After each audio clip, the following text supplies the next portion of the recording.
Čau, mani sauc Emīlija, un šodien esmu atpakaļ pie jums ar jaunu storytime par laiku, kad es biju kopā ar cilvēku, kurš vienkārši nebija spējīgs beigt melot. Un šis stāsts ir domāts tiem, kas ir attiecībās, kas ir manipulējošas attiecībās, kurās nav nekādas skaidrības, attiecībās, kurā cilvēki nespēja beigt melot par to, vai tu izmeti miskastu, vai tu tomēr neizmeti to miskastu. Un es pastāstīšu, kā tas sākās. Es neizmantošu vārdus, kur konkrēti es dzīvoju to cilvēku, jo man šķiet, ka katram cilvēkam ir tiesības savu privātumu kaut kādā ziņā, bet es šo vairāk stāstu, lai jūs iemācītos iespējams atpazīt un izvairīties no tādiem cilvēkiem, tāpēc, ka es iztērēju 2 gadus savas dzīves uz cilvēku, kurš nevarēja man pat godīgi atzīties, vai viņš izņēma no rozetes ārā savu lādētāju, vai viņš atstāja dvieli tur vannas istabā uz grīdas.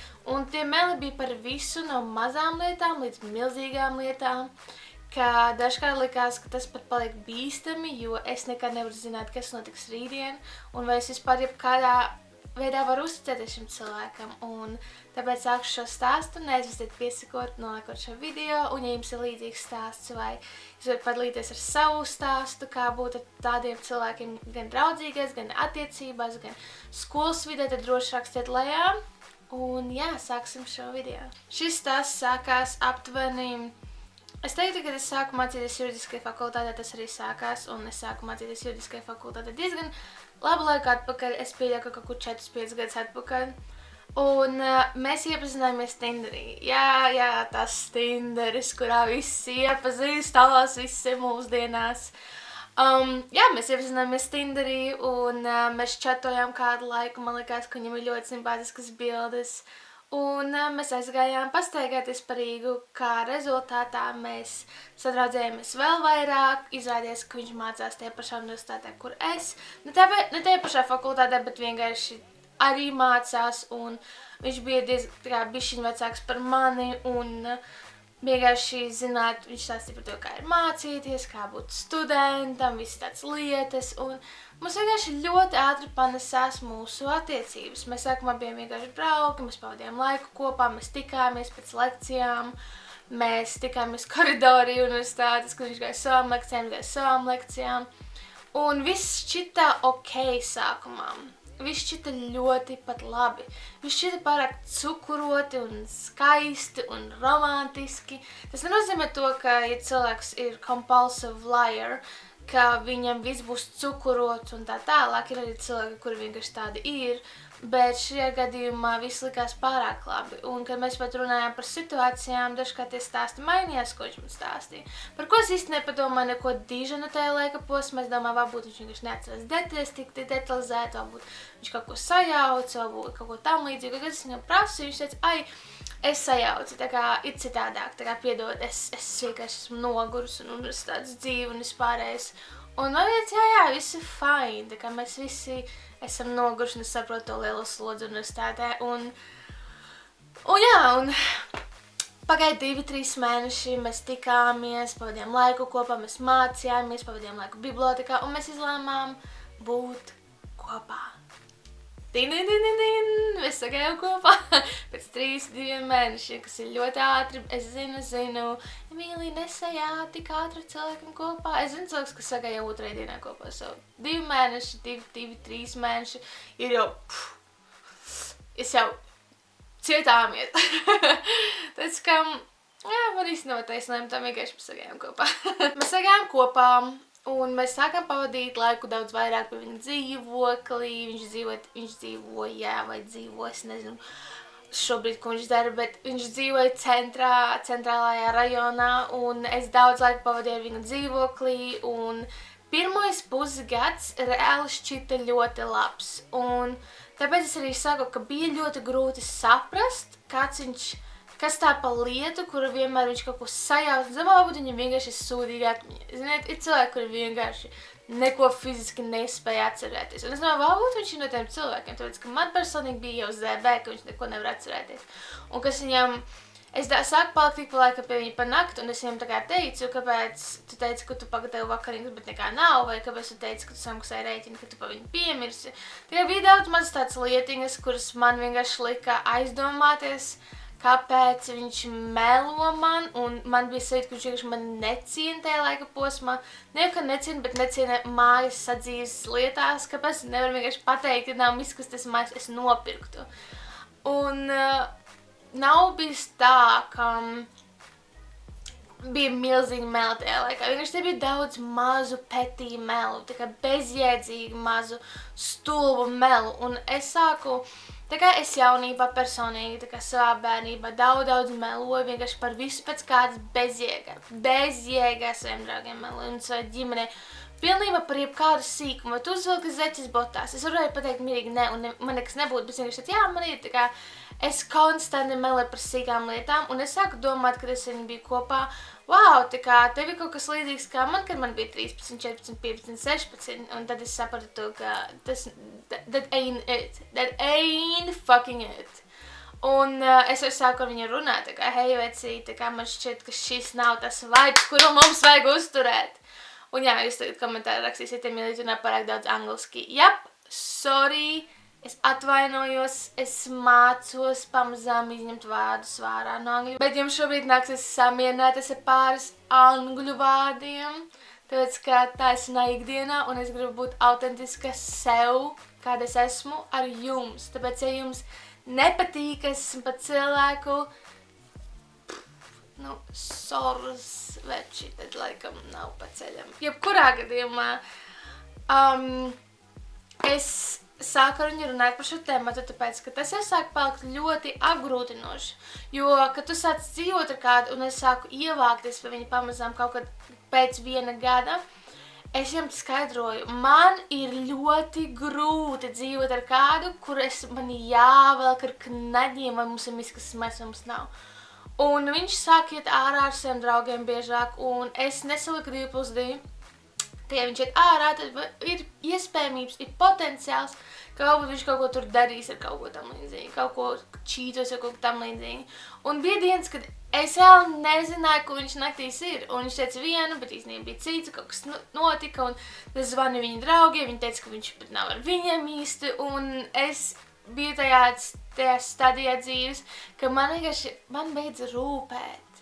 Man beidza, vienkārši nečīto. Un es viņam ticēju. Un Dievs sazina, kāpēc es viņam ticēju. Kāpēc es vienkārši padomāju, jā, viņš melo par visu, par čītošanu viņš nemelos.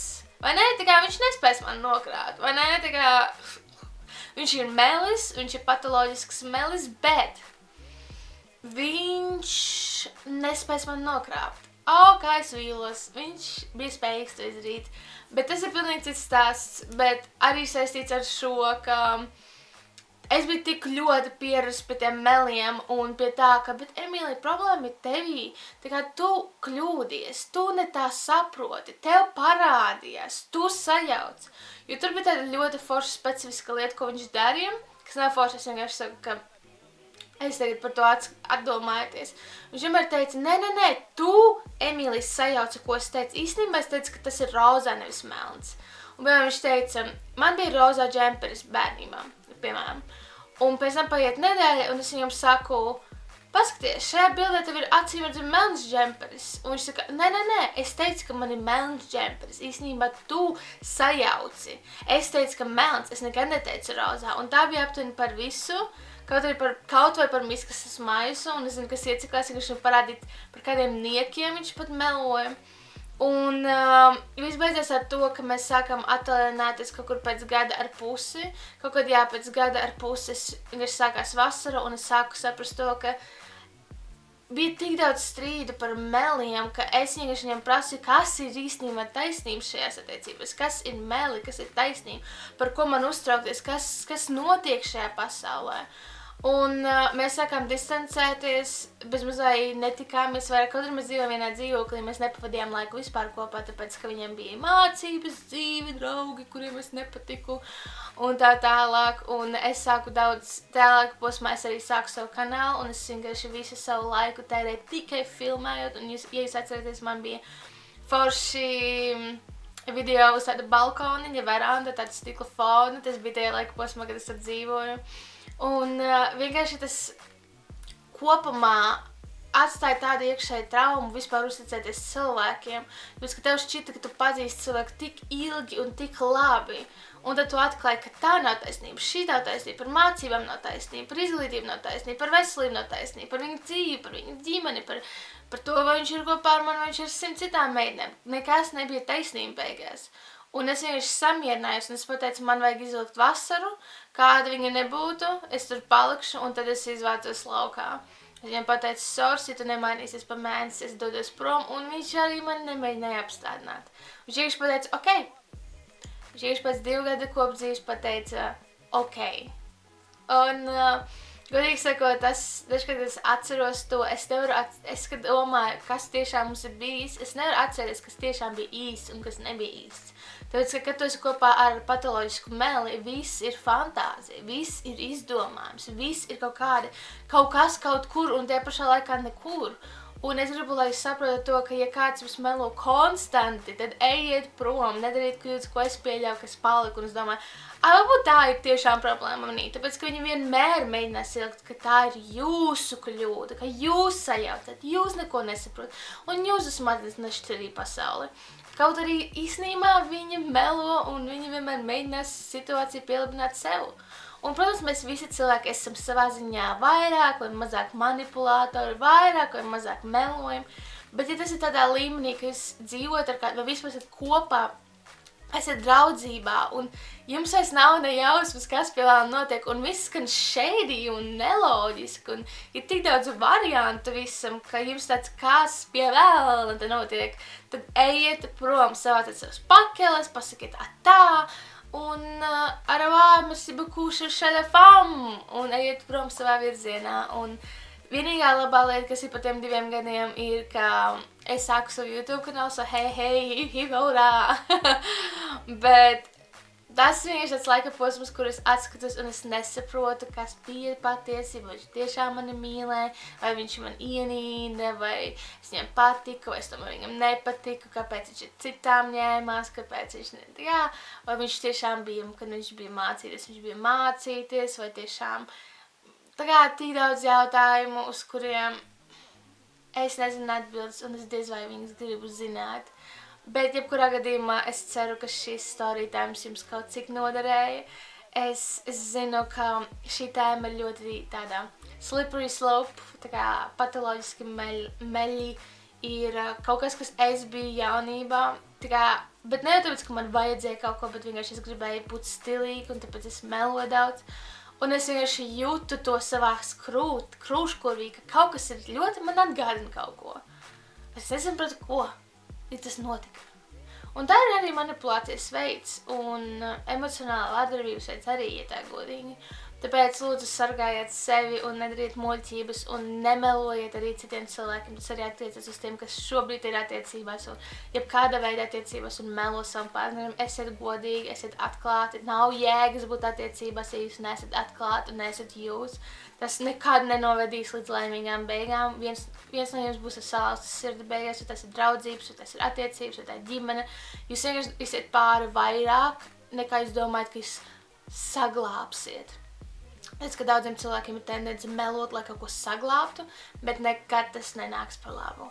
Agrāk vai vēlāk tas uzpeldēs un visi būs sarūktināti un visiem sāpēs un jūs pazaudēsiet vairāk nekā jūs ieguvāt. Tāpēc, lai jums jauka diena, paldies, ka skatieties šo video, neaizmirstiet nolaikot, piesakot un uzrakstīt komentāru, vai jums ir bijusi pieredze, vai jums nebija pieredze. Un jā, tiksimies nākamajā video. Paldies jums liels un sargājiet sevi un savu tuviniekus.